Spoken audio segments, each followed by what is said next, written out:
There's a pandemic going on and nobody is talking about it. It is the lack of focus, the lack of concentration, inadvertence, and absent-mindedness. What is causing it? Why is it happening? And what can we do about it? Let's talk about it. Hi, my name is Sayan Goswami and welcome to the Rostra. And today we are talking about being present in the moment. So what do you mean by being present? Now, being present is being conscious, aware of the present moment, being completely clued in with no conscious or peripheral thought. You're right there, clued in. Now, let's get dramatic for a moment. Imagine you're walking by a forest and suddenly you encounter a wild animal. All your senses, all your thoughts, your entire life's experiences, everything will be clued in to that moment.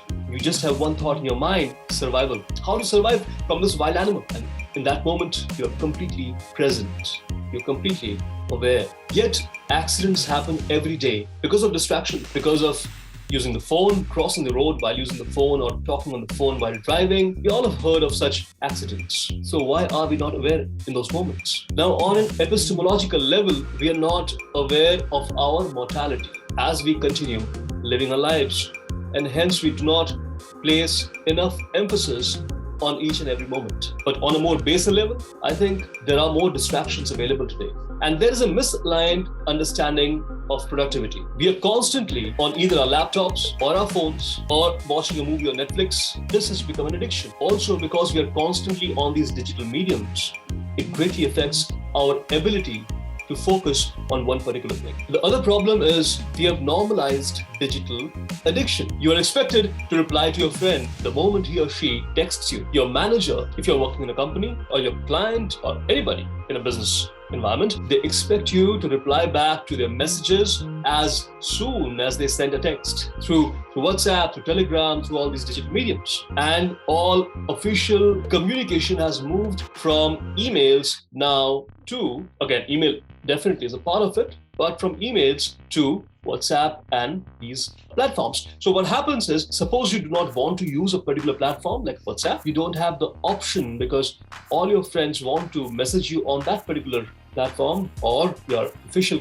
communication is happening on those platforms. So the environment becomes an obstacle in getting rid of these digital mediums and taking a step back. The environment here becomes an obstacle. And speaking of environments, your social digital environment where you have to upload your pics, there's a constant need for validation, waiting for the likes, waiting for comments. For creators and others, the constant need to post something to remain relevant because the algorithm works that way. We are in a web of a digital dystopian world, I guess. And that contributes in a major way to the problem of not being able to focus, not being aware, not being conscious, and not being present in the moment. Now, what's the result of this? The result is you don't get to focus on one task completely. And because of that, you never enter the flow state of work. You're never able to do some deep work. Okay, so do this experiment. Pick up a book, try and read the book, all right? And now commit, have an intention, set a strong intention of reading these many pages or up to this particular part of the book, and then start. And then keep going. Even if you feel the book is boring, even if you feel your mind is wandering around,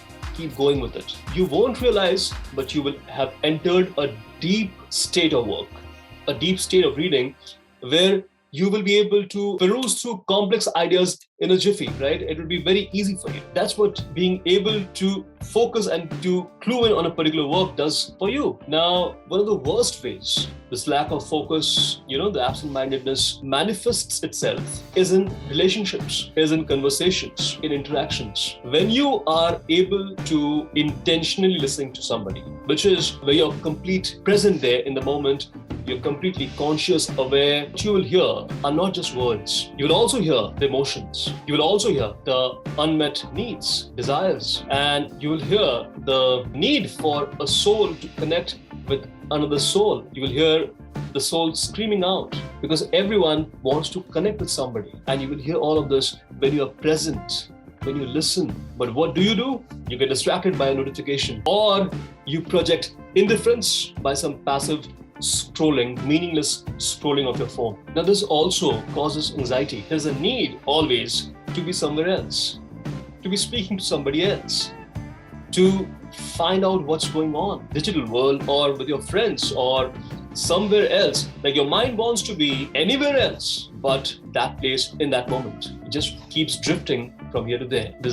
And it causes a fear of missing out, and it causes a lot of webs in your mind, and that causes anxiety. When I talk to people with anxiety, the common answer is, I don't know what is causing it. Why is it happening to me? So yeah, it causes anxiety as well. It causes mental health problems. It is really, really bad for your mental health. And there's this classic itch, right? There's this classic itch. Any smoker would tell you that when they're addicted to smoking, sometimes the itch is to just have the cigarette in their hands. And that desire is more than the desire to actually smoke a cigarette. How many times have you experienced that itch to just pick up the phone, randomly check the phone for no reason at all?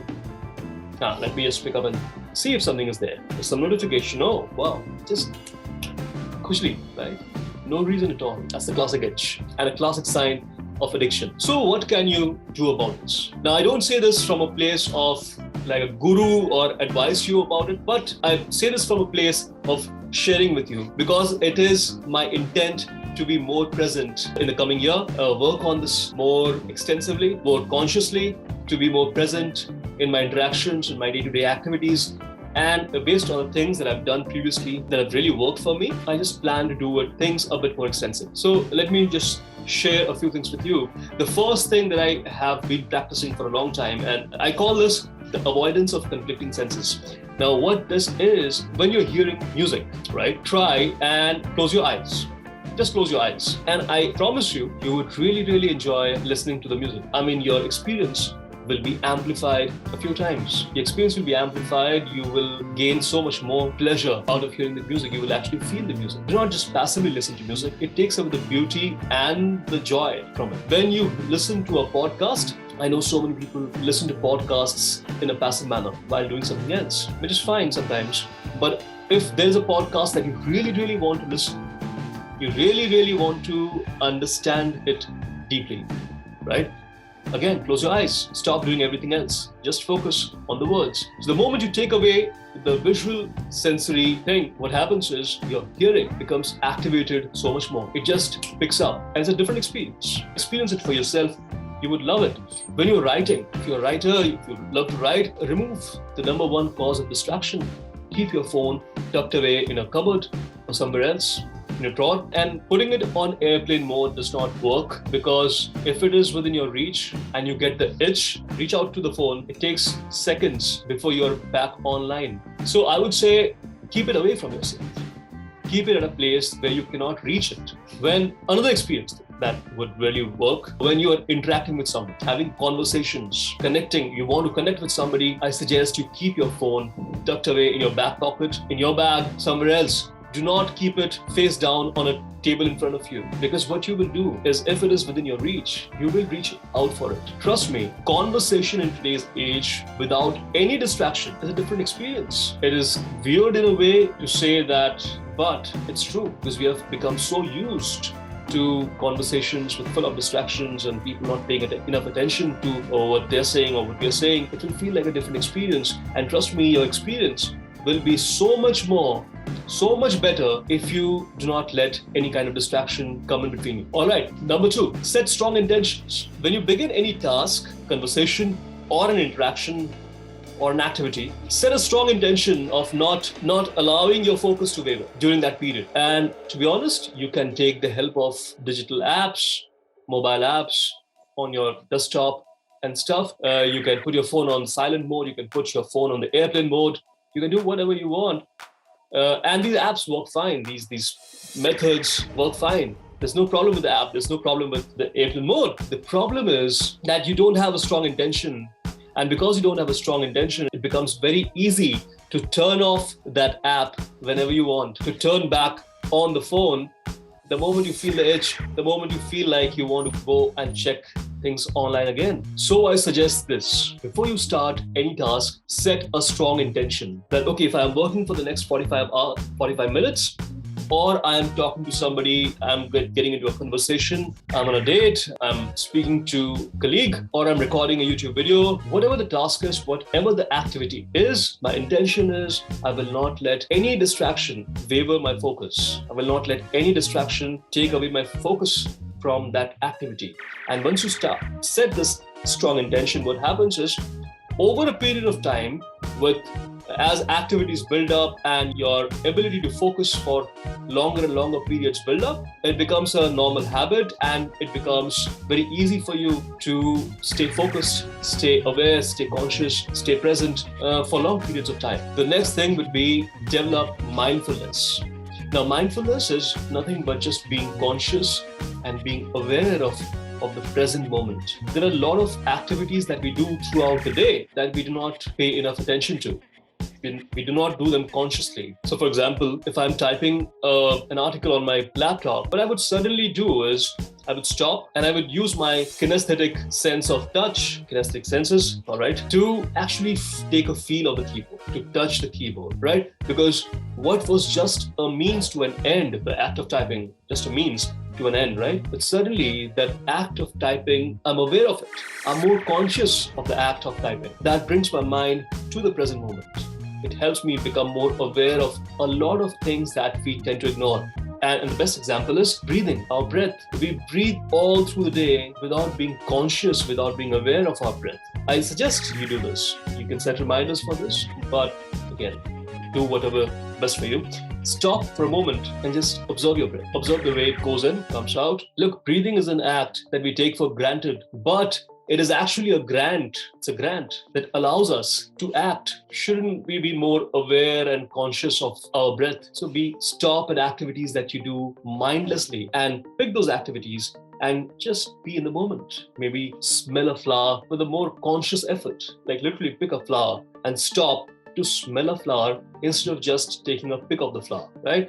That really makes you mindful of the wonderful gifts of nature and the wonderful gifts of our senses and helps us clue into the present moment. And at the end, say no to multitasking. I remember many years ago, I was once ridiculed in a job interview when I said that I cannot multitask. And I had said that because my reasoning was it takes away my focus from that particular task and it affects the quality of my work. Today, many studies have confirmed that notion. Multitasking is really harmful for focus, for being present. And it does not allow you to enjoy what you're doing. It always gives you a sense of there is something else to do, which takes away your mind, your focus from things. It is such a frequent thing because you will be multitasking on so many different activities. It reinforces that habit of being distracted, of doing something, while doing something, thinking of something else. And it really affects your concentration, your ability to be present, ability to give your best to what you are doing,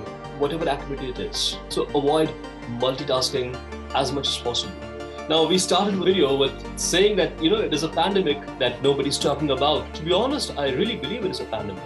Most conversations today are very superficial. People want connection, they lack connection, they want another person to talk to, but their minds are never willing to give their 100%, their complete self in a conversation to somebody else. Everybody is distracted, entering deep state of work, doing a work with full devotion, with full concentration, with being able to give your best and enjoying your work, whatever it is, not just work, but play, just looking at stars, whatever you're doing. People on travel, people on tours spend most of the times either clicking those pictures or things, which is fine in a way. Technology allows you to capture memories, but also remember that there's nothing like being present in the moment, really soaking in the beauty of the place that you've gone to. So why don't you start by making a small change and setting a strong intention in your mind, maybe a resolution, that you would be more intentful, more intentional in your actions, in your activities, and try to be more present. That's all for today's video, and I'll see you in the next video. Till then,